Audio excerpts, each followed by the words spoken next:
Hello students, let's resume our Haryana GK quick revision series. So today we are going to start one-liners. Okay, one-liners without options we are going to start. So without wasting time, today's first question is Haryana के प्रथम संत कौन हैं? तो हरियाणा के प्रथम संत हैं लाल दास। जगाधरी का प्राचीन नाम क्या है? जगाधरी का प्राचीन नाम था युगंधर। दिल्ली सल्तनत का ताज किसे कहा जाता है? दिल्ली सल्तनत का ताज कहा जाता है गुजरी महल को, जो कि कहाँ पर सिचुएटेड है? हिसार में। हरियाणा की प्रथम महिला मुख्य सचिव कौन थी? प्रथम महिला मुख्य सचिव कौन थी? यह थी मीनाक्षी आनंद चौधरी। मीनाक्षी आनंद चौधरी। नेक्स्ट इज 2011 की जनगणना के अनुसार जनसंख्या घनत्व में हरियाणा राज्यों में कौन से पायदान पर आता है? कौन से नंबर पर आता है? जनसंख्या घनत्व में हरियाणा का स्थान है 5वां स्थान है। जनसंख्या घनत्व में हरियाणा का स्थान है 5वां। अंबाला एयरफोर्स स्टेशन कब बना था? यह बना था 1 अप्रैल 1948 को। और सिरसा एयरफोर्स स्टेशन कब बना था? यह बना था 1964 को।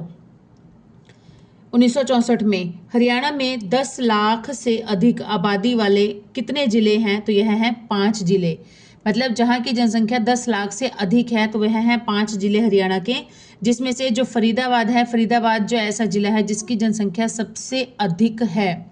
जनसंख्या सबसे अधिक है लेकिन क्षेत्रफल सबसे कम है। क्षेत्रफल सबसे कम है लेकिन जनसंख्या सबसे अधिक है। नेक्स्ट इज कर्क रेखा से हरियाणा की दूरी कितनी है? कर्क रेखा से हरियाणा की दूरी है 483 किलोमीटर। किस रियासत के किले को रानी की खिड़की के नाम से जाना जाता है? किस रियासत के किले को रानी की खिड़की के नाम से जाना जाता है? तो यह है कलसिया। कलसिया रियासत। कलसिया रियासत के किले को रानी की खिड़की के नाम से जाना जाता है।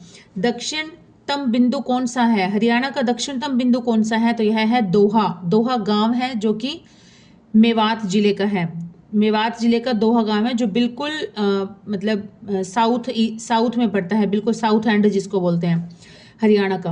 हरियाणा का क्षेत्रफल किस देश के क्षेत्रफल के समान है? हरियाणा का क्षेत्रफल जो है वो है डेनमार्क। डेनमार्क देश के क्षेत्रफल के लगभग समान है, लगभग समान है। डेनमार्क की राजधानी कौन सी है? डेनमार्क की राजधानी है कोपनहेगन। कोपनहेगन है डेनमार्क की राजधानी। और डेनिश क्रोन ये इसकी करेंसी है। डेनिश क्रोन जो है ये इसकी करेंसी है। नेक्स्ट इज 2011 की जनगणना के अनुसार भारत की जनसंख्या का कितने प्रतिशत हिस्सा हरियाणा में निवास करता है? तो यह है 2.09%। 2.09%। नेक्स्ट इज किस शहर को सिटी ऑफ पार्क्स के नाम से जाना जाता है? तो यह है कुरुक्षेत्र। सिटी ऑफ पार्क्स है कुरुक्षेत्र। हरियाणा निर्वाचन आयोग की स्थापना कब हुई? तो यह हुई थी 18 नवंबर 1993 को। 18 नवंबर 1993 को हुई थी। हरियाणा में आरटीआई अधिनियम कब लागू हुआ? आरटीआई लागू हुआ था 31 अक्टूबर 2005 में लागू हुआ था आरटीआई। नेक्स्ट है हरियाणा मानव अधिकार आयोग की स्थापना कब हुई थी? हरियाणा मानव अधिकार आयोग की स्थापना हुई थी सितंबर 2012 में। सितंबर 2012 में। नेक्स्ट इज भारत का पहला चल न्यायालय इसे इंग्लिश में कहते हैं मोबाइल कोर्ट, कहाँ पर बनाया गया था? तो यह बनाया गया था पुन्हाना प्रॉपर जगह है और कहाँ की है? मेवात जिले की। कब बनाया गया था? 2007 में। पुन्हाना मेवात में 2007 में। नेक्स्ट इज हरियाणा का गठन कौन सी लोकसभा के दौरान हुआ था? तो हरियाणा का गठन हुआ था तीसरी लोकसभा के दौरान। हरियाणा का गठन हुआ था तीसरी लोकसभा के दौरान हुआ था।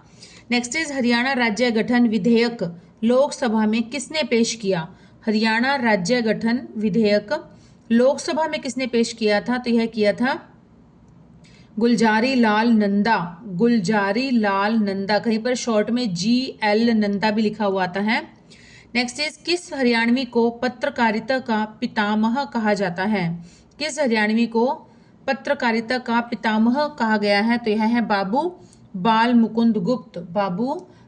मुकुंद गुप्त। हरियाणा के प्रथम भक्ति संत कौन थे? प्रथम भक्ति संत थे दादू दयाल। हरियाणा के प्रथम भक्ति संत थे दादू दयाल। नेक्स्ट इज वर्धन वंश के किस शासक को हूण हरिण केसरी, हूण हरिण केसरी के नाम से जाना जाता था? तो यह थे प्रभाकर वर्धन। प्रभाकर वर्धन, प्रभाकर वर्धन को जाना जाता था हूण हरिण केसरी के नाम से। और ये क्या है? प्रभाकर वर्धन जो वर्धन वंश था, वर्धन वंश की जो स्थापना की थी, या वर्धन वंश को पुष्यभूति वंश भी कहा जाता है। वर्धन वंश की स्थापना की थी पुष्यभूति ने की थी। और जो प्रभाकर वर्धन थे, प्रभाकर वर्धन के पिता का नाम था आदित्य वर्धन, और आदित्य वर्धन के पिता का नाम था राज्यवर्धन। राज्यवर्धन वन। और राज्यवर्धन टू कौन था? राज्यवर्धन टू था प्रभाकर वर्धन का पुत्र, बड़ा पुत्र जो था, ज्येष्ठ पुत्र जिसको बोलते हैं, एल्डर सन था इसका। प्रभाकर वर्धन का बड़ा बेटा था राज्यवर्धन टू। ओके, अब जब प्रभाकर वर्धन की पत्नी का नाम था यशोमती। प्रभाकर वर्धन और यशोमती से 3 इनकी संतानें प्राप्त हुई थी। 3 संतानें थी, कौन कौन सी? राज्यवर्धन, हर्षवर्धन और इनकी एक बेटी थी जिसका नाम था राज्यश्री। राज्यवर्धन टू था, इसके बड़े बेटे का नाम था राज्यवर्धन टू। अब 580 ईस्वी में प्रभाकर वर्धन ने खुद अपना मतलब इसका शासन स्टार्ट हुआ था प्रभाकर वर्धन का 580 से, और 605 में इनकी मृत्यु हो गई थी प्रभाकर वर्धन की। अब प्रभाकर वर्धन की मृत्यु होने के बाद किसको बनाना था? उसके ऑब्वियस बात है कि उनका बड़ा बेटा जो था उसको राजगद्दी मिलनी थी। उनको राजगद्दी मिली राज्यवर्धन टू को, लेकिन राज्यवर्धन टू की 605 में ही राजगद्दी इसको दे दी गई, और उसके अगले ही वर्ष इसकी कुछ टाइम में ही इसका मर्डर कर दिया, मतलब इसकी हत्या कर दी गई थी। और शशांक इनका एक दोस्त था, उसी ने ही इसकी हत्या कर दी थी राज्यवर्धन टू की। तो उसके बाद राजा बना था हर्षवर्धन, जो कि बहुत ही बड़ा एक सम्राट, मतलब बहुत ही शक्तिशाली एक मतलब राजा बनकर इसने अपनी दिखाया था। और हर्षवर्धन बना था 606 में, और हर्षवर्धन का जन्म हुआ था 590 में। 590 से 606 में सिर्फ 16 साल की उम्र में ही हर्षवर्धन को राजगद्दी पर बिठा दिया गया था, और 606 से लेकर 647 ईस्वी तक हर्षवर्धन ने शासन किया। और इनकी जो एक बहन थी राज्यवर्धन टू, और हर्षवर्धन की बहन थी, उसका नाम था राज्यश्री। राज्यश्री एक इसकी पुत्री थी प्रभाकर वर्धन की, यशोमती की। और इसके पति का जो नाम था, राज्यश्री के पति का नाम था, इसका विवाह जो हुआ था, ये क्वेश्चन भी बना है पीछे, राज्यश्री का विवाह किसके साथ हुआ था? इसके विवाह हुआ था ग्रहवर्मन के साथ इसका विवाह हुआ था। तो देखिए अब हुआ ये कि अच्छा, एक यशोमती जो थी, जब प्रभाकर वर्धन की जब मृत्यु हुई तो उस समय क्या था? उस समय सती प्रथा बहुत अधिक प्रचलन में थी। तो यशोमती भी अपने पति की जब मृत्यु हुई प्रभाकर वर्धन की, तो उसके साथ ही सती हो गई थी। सती आपको पता ही होगा, सती होता है कि जब एक औरत के किसी पति की मतलब मृत्यु हो जाती है, तो औरत को भी जिंदा ही उसके साथ, उसकी डेड बॉडी के साथ ही जिंदा जला दिया जाता है। तो यशोमती जो थी वो भी प्रभाकर वर्धन अपने पति के साथ ही सती हो गई थी। तो इस तरह से इनका सारा ये था। ठीक है, अब आगे बढ़ते हैं नेक्स्ट क्वेश्चन की तरफ। क्षेत्रफल के हिसाब से हरियाणा का सबसे छोटा मंडल कौन सा है? सबसे छोटा मंडल है फरीदाबाद। क्षेत्रफल की दृष्टि से हरियाणा का सबसे छोटा मंडल है फरीदाबाद। और हरियाणा का क्षेत्रफल की दृष्टि से सबसे बड़ा मंडल कौन सा है? सबसे बड़ा मंडल है हिसार। कौन सा है? हिसार। अच्छा, अगर वैसे पूछ लिया जाए कि सबसे बड़ा मंडल कौन सा है, अगर ये ना पूछा जाए बाइफरकेट करके कि क्षेत्रफल के हिसाब से ना पूछा जाए, सिंपली पूछ लिया जाए कि हरियाणा का सबसे बड़ा मंडल कौन सा है, तो वह है रोहतक, क्योंकि रोहतक में आते हैं 5 जिले। लेकिन अगर स्पेशली पूछ लिया जाए कि क्षेत्रफल की दृष्टि से, तो क्षेत्रफल की दृष्टि से है हिसार सबसे बड़ा, और सबसे छोटा है Faridabad. Next one is Haryana में नव पाषाण काल के साक्ष्य कहाँ से प्राप्त हुए हैं? तो यह प्राप्त हुए हैं कालका पिंजौर से। कौरवों के द्वारा उपजाई गई भूमि को किस नाम से जाना जाता था? तो ये जाना जाता था आदि रूपा नाम से। आदि रूपा नाम से जाना जाता था। भगवत गीता को आध्यात्मिक शब्दकोश किसने कहा है? भगवत गीता को आध्यात्मिक शब्दकोश यह कहा है महात्मा गांधी जी ने। महाभारत का युद्ध किस सन में हुआ था? तो यह हुआ था 900 ईस्वी पूर्व। 900 ईसा पूर्व में से 900 ईसा पूर्व से 950 ईसा पूर्व तक हुआ था। नेक्स्ट इज आर्यों का प्रथम संघर्ष किसके साथ हुआ था? आर्यों का प्रथम संघर्ष हुआ था पाणियों के साथ। किसके साथ हुआ था? पाणियों। हरियाणा राज्य अभिलेखागार कब बना था? तो अभिलेखागार बना था 1975 में। और कहाँ पर? पंचकुला में। हरियाणा में प्रथम मानव के साक्ष्य कहाँ से प्राप्त हुए हैं? तो प्रथम मानव के साक्ष्य प्राप्त हुए हैं पिंजौर से। प्रसिद्ध व पवित्र 48 कोस भूमि हरियाणा के कितने जिलों से गुजरती है? प्रसिद्ध व पवित्र 48 कोस की जो भूमि है वो हरियाणा के कितने जिलों से गुजरती है? तो यह गुजरती है 5 जिलों से होकर। कितने जिलों से? 5 जिलों से होकर गुजरती है। और जिलों का नाम क्या क्या है? कैथल, करनाल, कुरुक्षेत्र, कैथल, करनाल, कुरुक्षेत्र, जींद, पानीपत। कैथल, करनाल, कुरुक्षेत्र, जींद, पानीपत। कैथल, करनाल, कुरुक्षेत्र, जींद, पानीपत। अश्वत्थामा का प्रसिद्ध व प्राचीन मंदिर कहाँ पर स्थित है? तो यह है हटगांव, जींद में स्थित है। यह कहाँ पर है? अश्वत्थामा का प्रसिद्ध मंदिर हटगांव, जींद में। बराह तीर्थ जींद में है, जो कि उसका संबंध किस भगवान से है? तो यह है भगवान विष्णु से है इसका संबंध। बराह तीर्थ जो कि है जींद में, और इसका संबंध किससे है? इसका संबंध है भगवान विष्णु से। नेक्स्ट है, किस प्राचीन सभ्यता में काले पर सफेद चित्रकारी की जाती थी? काले पर मतलब ब्लैक बेस हो गया, बेस काले रंग का होता था, उसके ऊपर सफेद रंग की चित्रकारी की जाती थी। तो यह की जाती थी किसमें? सीसवाल संस्कृति में। कहाँ पर? कौन सी संस्कृति में? सीसवाल सभ्यता या सीसवाल संस्कृति में की जाती थी। और यह कहाँ पर मिली है? यह मिली है हिसार में। राखीगढ़ी को भारत का सबसे बड़ा सिंधु घाटी सभ्यता स्थल कब घोषित किया गया? राखीगढ़ी को भारत का सबसे बड़ा सिंधु घाटी स्थल कब घोषित किया गया था? तो यह किया गया था 26 मार्च 2014 को। और राखीगढ़ी कहाँ पर है? यह है हिसार में। किस स्थल को हड़प्पा सभ्यता का पूर्वी डोमेन कहा जाता है? किस स्थल को हड़प्पा सभ्यता का पूर्वी डोमेन कहा जाता है? तो यह कहा जाता है मित्ताथल। मित्ताथल होता है, मित्था नहीं होता, मित्ता तो पहले आएगा। मित्ताथल, भिवानी। हरियाणा में कुल कितने अभिलेखागार हैं? तो यह है 37। अभी हमने ऊपर भी पढ़ा था हरियाणा में प्रथम अभिलेखागार कब बना था? तो यह बना था 1975 में पंचकुला में। और टोटल कितने हैं? 37 हैं, 37। टोपरा जो कि यमुनानगर में है, कितने फुट का धर्म चक्र बनाया गया? कितने फुट मतलब उसकी हाइट कितनी है, उसकी लंबाई कितनी है? तो यह है ऊंचाई इसकी 30 फुट। कितनी है? 30 फुट। कहाँ से मिले अभिलेख से हरियाणा में भागवतों के आने का पता चलता है? तो हरियाणा में भागवतों के आने का पता चलता है गुजरी महल जो कि है हिसार में। मोहनबाड़ी विष्णु मंदिर कहाँ पर स्थित है? मोहनबाड़ी विष्णु मंदिर है रोहतक में। समुद्रगुप्त के प्रशुर सिक्के कहाँ से प्राप्त हुए हैं? तो यह प्राप्त हुए हैं मित्ताथल। और मित्ताथल स्थान जो है वो कहाँ पर है? भिवानी में है। मृण्यक फलक कहाँ से प्राप्त हुई है? तो यह प्राप्त हुई है थानेसर व पिहोवा से। महमूद गजनवी के हरियाणा पर आक्रमण की जानकारी कौन सी किताब से मिलती है? तो यह इस किताब का नाम है तारीख ए यामिनी। तारीख ए यामिनी उत्तबी में है। नेक्स्ट है, प्रथम हरियाणा के हास्य कवि मीर जाफर जठाली किस शासक के दरबार में थे? प्रथम हरियाणा के प्रथम हास्य कवि जो थे मीर जाफर जठाली, वो किस शासक के दरबार में थे? तो किस मुगल शासक के? तो यह थे औरंगजेब के दरबार में थे। नेक्स्ट इज ऋग्वेद में हरियाणा का नाम रजत हरियाणे कौन से मंडल में लिखा हुआ है? तो रजत हरियाणा लिखा हुआ है 8वें मंडल में। ऋग्वेद के 8वें मंडल में हरियाणा का नाम क्या लिखा गया है? रजत हरियाणे।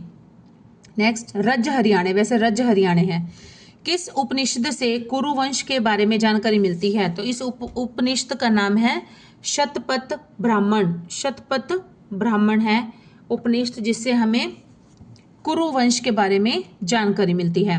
नेक्स्ट इज जहचर चरऊ पुस्तक किसके द्वारा लिखी गई है? जहसर चरऊ पुस्तक किसके द्वारा लिखी गई है? तो यह लिखी गई है पुष्पदंत के द्वारा लिखी गई है। किस ग्रंथ से तोमर राजाओं के बारे में जानकारी मिलती है? तो इस ग्रंथ का नाम है यशस्तिकल चंपू सोमदेव। 2001 से 2011 के बीच हरियाणा में प्रति व्यक्ति जनसंख्या घनत्व में कितनी वृद्धि हुई है? तो यह वृद्धि हुई है जनसंख्या घनत्व में वृद्धि हुई है 95 व्यक्ति प्रति वर्ग किलोमीटर। पहले जितने थे इन 10 सालों के बीच में, इस दशक के बीच में 2001 से 2011 के दशक में वृद्धि हुई है 95 व्यक्ति प्रति वर्ग किलोमीटर। इतनी जनसंख्या बढ़ गई है हरियाणा की। नेक्स्ट इज 2011 के अनुसार हरियाणा में बाल मृत्यु दर कितनी थी? तो यह थी 41 थी बाल मृत्यु दर। 2011 के अनुसार साक्षरता में हरियाणा कौन से पायदान पर है? साक्षरता में हरियाणा का कौन सा स्थान है? तो साक्षरता में हरियाणा का स्थान है 15वां। साक्षरता में हरियाणा का कौन सा स्थान है? 15वां। क्षेत्रफल की दृष्टि से हरियाणा का भारत में कौन सा स्थान है? 20वां। क्षेत्रफल की दृष्टि से हरियाणा का भारत में स्थान है 20वां। जनसंख्या की दृष्टि से भारत में हरियाणा का स्थान है 18वां। ठीक है। और जनसंख्या घनत्व में हरियाणा का भारत में स्थान है 5वां। जनसंख्या में है 18वां और साक्षरता में है 15वां। जनसंख्या घनत्व में है 5वां और क्षेत्रफल में है 20वां स्थान। ठीक है, 20वें नंबर पर है। नेक्स्ट इज हर्ष। हर्ष के शासनकाल में राज्य को प्रांतों में बांटा गया था। प्रत्येक प्रांत को किस नाम से जाना जाता था? तो उस समय प्रांतों का नाम था भुक्ति। हर्ष के शासनकाल में राज्य को प्रांतों में बांटा गया था, तो हर एक प्रांत को किस नाम से जाना जाता था? भुक्ति के नाम से, भुक्ति। नेक्स्ट इज जैन धर्म को पुनर्जीवित करने का श्रेय किस संत को जाता है? जैन धर्म को पुनर्जीवित करने का श्रेय जाता है जैन वल्लभ सूरी। जैन वल्लभ सूरी जो कि हांसी के रहने वाले थे। नेक्स्ट इज हर्ष के शासन में नकद वसूले गए कर को किस नाम से जाना जाता था? हर्ष के शासन में नकद वसूले गए, जो कैश दिया जाता था टैक्स, उसको किस नाम से जाना जाता था? हिरण्यक विधि कर। हिरण्यक विधि कर, हिरण्यक विधि कर। नेक्स्ट इज किसानों के द्वारा अनाज के रूप में दिए जाने वाले कर को क्या कहा जाता था? तो ये कहते थे भाग विधि कर। अनाज के रूप में जैसे भाग था, हर एक राजा, हर एक सम्राट जो था वो अपने अपने हिसाब से अलग अलग रखता था, जैसे 8वां भाग या 10वां भाग या इस तरह से। ठीक है, तो 10वां भाग जैसे मान लो किसी की 10 क्विंटल हुई है, 10 क्विंटल हुई है, तो 1 क्विंटल जो होता था वो 10वां भाग उसका वो कर में दे दिया जाता था टैक्स के रूप में। नेक्स्ट इज जैन धर्म को पुनर्जीवित करने का श्रेय, ये भी हमने किया, जैन वल्लभ सूरी हांसी में रहते थे। हर्ष के शासन में नकद वसूले गए कर को कहा जाता था हिरण्यक विधि कर, और किसानों के द्वारा अनाज के रूप में दिए जाने वाले कर को कहते थे भाग विधि कर। नेक्स्ट इज हर्ष ने अपनी पुत्री का विवाह किस शासक से किया था? हर्ष ने अपनी पुत्री का विवाह किया था ध्रुवसेन से किया था, ध्रुवसेन से। नेक्स्ट इज स्थानेश्वर महादेव मंदिर का विनिर्माण किसके द्वारा करवाया गया था? स्थानेश्वर महादेव मंदिर का विनिर्माण किसके द्वारा करवाया गया था? तो यह करवाया गया था सदाशिवराव भाव के द्वारा। और इसे बनवाया किसने था? इसे बनवाया था वर्धन वंश के पुष्यभूति ने बनवाया था। वर्धन वंश या पुष्यभूति वंश जो भी था, इसका जो फर्स्ट राजा था उसने बनवाया था, और इसका जो पुनर्निर्माण किया था वो किसने किया था? सदाशिवराव भाव ने किया था। नेक्स्ट इज हर्षवर्धन ने किस बौद्ध भिक्षु के प्रभाव में आकर बौद्ध धर्म अपनाया? तो यह था दिवाकर कोई बौद्ध भिक्षु था, उसके प्रभाव में आकर हर्षवर्धन ने बौद्ध धर्म अपना लिया था। नेक्स्ट है आमटी झील या आमटी तालाब कहाँ पर स्थित है? तो यह है हांसी में। दिल्ली की स्थापना तोमर वंश के किस शासक ने की थी? तो यह की थी अनंगपाल ने। विग्रहराज चतुर्थ किस वंश का शासक था? विग्रहराज चतुर्थ था चौहान वंश का शासक था। तैमूर लंग ने 1398 में हरियाणा के किस हिस्से पर आक्रमण किया? तैमूर लंग ने 1398 में हरियाणा के हिसार फतेहबाद सिरसा पर आक्रमण किया था। किसने? तैमूर लंग ने। कब किया था? 1398 में किया था। हरियाणा के किस शहर को भारत का प्रथम इक्ता घोषित कर दिया गया था? तो यह शहर का नाम है हांसी को प्रथम इक्ता घोषित कर दिया गया था। नेक्स्ट था इब्राहिम 12 हजारी मस्जिद, यह कहाँ पर स्थित है? तो यह है रेवाड़ी में स्थित है। तराइन का तृतीय युद्ध कब व किसके मध्य हुआ था? तराइन का तीसरा युद्ध हुआ था 1215 में। कब हुआ था? 1215 में। और किस किस के बीच? इल्तुतमिश और यल्दौज कबूचा। यल्दौज कबूचा और इल्तुतमिश के बीच हुआ था। अच्छा, तराइन का प्रथम युद्ध कब हुआ था? प्रथम युद्ध हुआ था 1191 में। 1191 में हुआ था। किस किस के बीच हुआ था? पृथ्वीराज चौहान और मोहम्मद गौरी। मोहम्मद गौरी और पृथ्वीराज चौहान के बीच हुआ था, जिसमें कि प्रथम युद्ध में मोहम्मद गौरी की हार हो गई थी और पृथ्वीराज चौहान की विजय हो गया था, जीत गया था। और अगले ही वर्ष बिना कोई प्रायर इन्फॉर्मेशन के, बिना कोई घोषणा किए ही सीधा मोहम्मद गौरी जो था उसने आक्रमण कर दिया 1192 में ही। 1191 में पहला युद्ध हुआ था, 1192 में ही बिना कुछ बताए करे आक्रमण कर दिया इसने, और इसकी सेना ने मोहम्मद गौरी की सेना ने, और फिर पृथ्वीराज चौहान के साथ इसने युद्ध किया। तो उस समय क्या हुआ? पृथ्वीराज चौहान की हार हो गई थी और मोहम्मद गौरी की जीत हो गई थी। मोहम्मद गौरी की जीत हो गई थी तो वह मोहम्मद गौरी पृथ्वीराज चौहान को बंदी बनाकर अपने उसमें ले गया था, अपने एरिया में ले गया था और वहां जाकर उसे बंदी बनाकर उसे कारावास में रख दिया था। चलिए नेक्स्ट है, उसके बाद इसकी मृत्यु हो गई थी पृथ्वीराज चौहान की कुछ समय के बाद। वो बहुत बड़ी कहानी है, सारी बताने लग जाओ तो बहुत लंबी वीडियो हो जाती है। नेक्स्ट इज, इस तरह से पहला युद्ध हुआ था 1191 में, दूसरा हुआ था 1192 में और तीसरा हुआ था 1215 में तराइन का युद्ध। प्रसिद्ध भीमा देवी मंदिर को किस सुल्तान के द्वारा तोड़ा गया? भीमा देवी मंदिर को तोड़ा गया था नसीरुद्दीन मोहम्मद के द्वारा तोड़ा गया था इसे।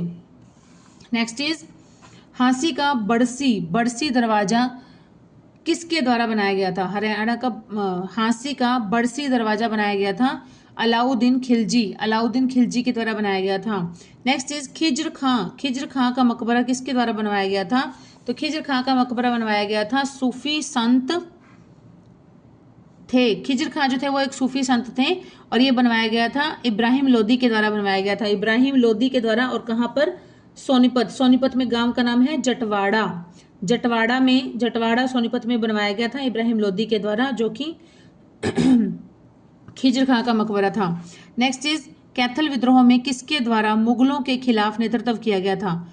कैथल विद्रोह में मुगलों के खिलाफ किया था मोहन सिंह मंडार ने, और कब किया था? 1530 में किया था। शेरशाह सूरी मार्ग GT रोड कहाँ से कहाँ तक बनाया गया था? ये बनाया गया था पेशावर से चटगांव तक। नेक्स्ट इज, हेमू जिसका पूरा नाम था हेमचंद्र विक्रमादित्य, इसकी समाधि किस गांव में बनाई गई है? तो यह बनाई गई है सेधापुर, जो कि कहाँ पर है? पानीपत में पड़ता है। नेक्स्ट इज, किस पुस्तक में पानीपत से लुट गए गेहूं की जानकारी प्राप्त होती है? पानीपत से लुट गए गेहूं की जानकारी प्राप्त होती है, तो यह है जफरनामा। क्या है इसका नाम? जफरनामा। नेक्स्ट इज, प्राचीन हरियाणा में किस स्थान पर नील की खेती होती थी? हरियाणा में नील की खेती होती थी गुरुग्राम और फरीदाबाद में। नेक्स्ट इज, मुगल काल में 12 महीने खेती की जाने वाली भूमि को क्या कहा जाता था? 12 महीने तक जिस पे खेती होती थी वो थी पोलज भूमि कहा जाता था उसे, पोलज भूमि। नेक्स्ट इज, जाट विद्रोह कब व किसके खिलाफ हुआ था? तो यह हुआ था 1669 में हुआ था, 1669 में हुआ था। और किसके खिलाफ हुआ था? यह हुआ था औरंगजेब के खिलाफ। नेक्स्ट क्वेश्चन इज, हरियाणा में चिश्ती सिलसिले की शुरुआत किसके द्वारा की गई थी? तो यह की गई थी बाबा फरीद के द्वारा। और कहां पर की गई थी? हाँसी में। नेक्स्ट, मुगल काल में भूमि कर कौन वसूल करता था? भूमि कर वसूल करता था जामिल था वो जो भूमि कर वसूल करता था मुगल काल में। नेक्स्ट इज, गयासुद्दीन तुगलक को पहला शाही चिन्ह किसके द्वारा प्रदान किया गया था?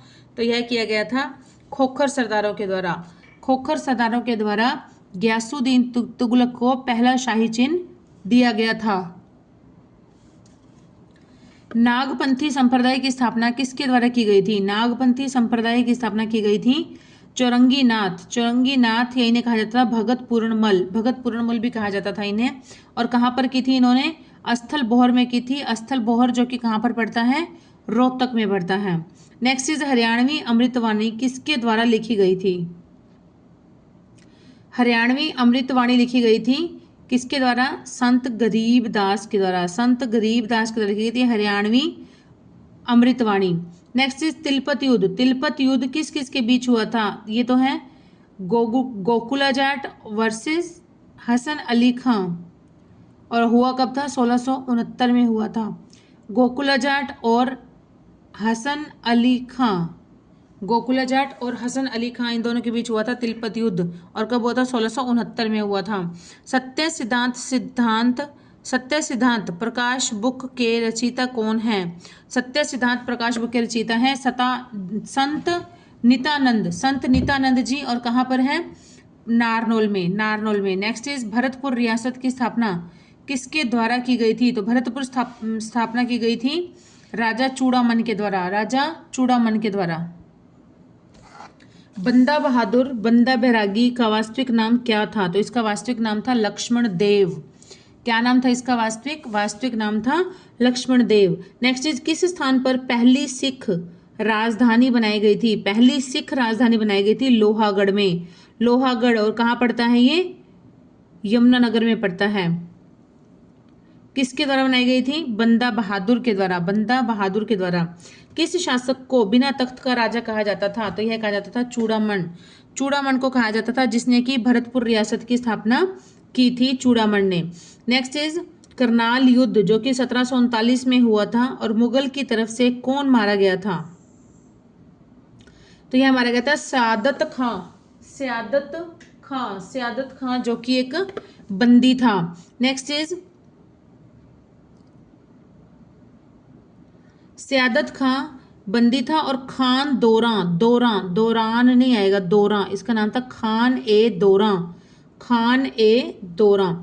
नेक्स्ट संत निश्चल दास के द्वारा लिखी गई पुस्तक कौन सी है? संत निश्चल दास के द्वारा लिखी गई है विचार सागर, मुक्ति प्रकाश और वृत्ति प्रभाकर।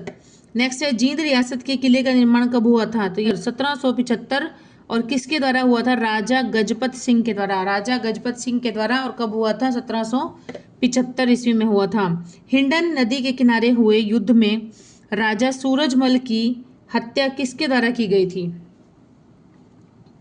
यह की गई थी नजीबू दौला के द्वारा की गई थी।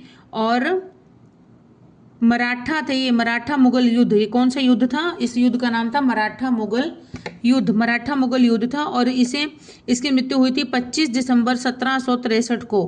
25 दिसंबर 1763 को हुई थी। इसी वजह से ही 25 दिसंबर को बलिदान दिवस मनाया जाता है। कहाँ पर? होडल में। नेक्स्ट इज मराठों को पुनर्जीवित करने का श्रेय किस शासक को जाता है? तो यह जाता है महादजी सिंधिया। मराठों को पुनर्जीवित करने का श्रेय किसके पास जाता है?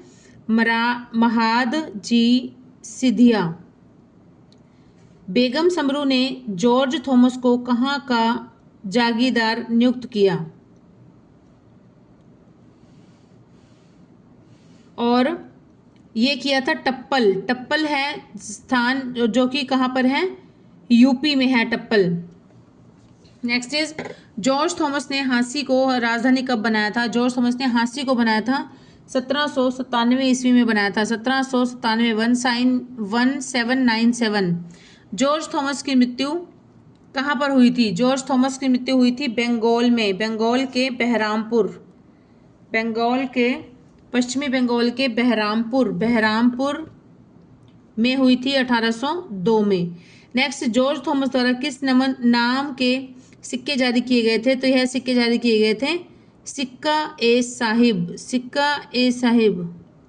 नेक्स्ट किस संधि के बाद यदि उत्तरी हरियाणा में अंग्रेजों के हाथ से चला गया? किस संधि के बाद उत्तरी हरियाणा अंग्रेजों के हाथ से चला गया?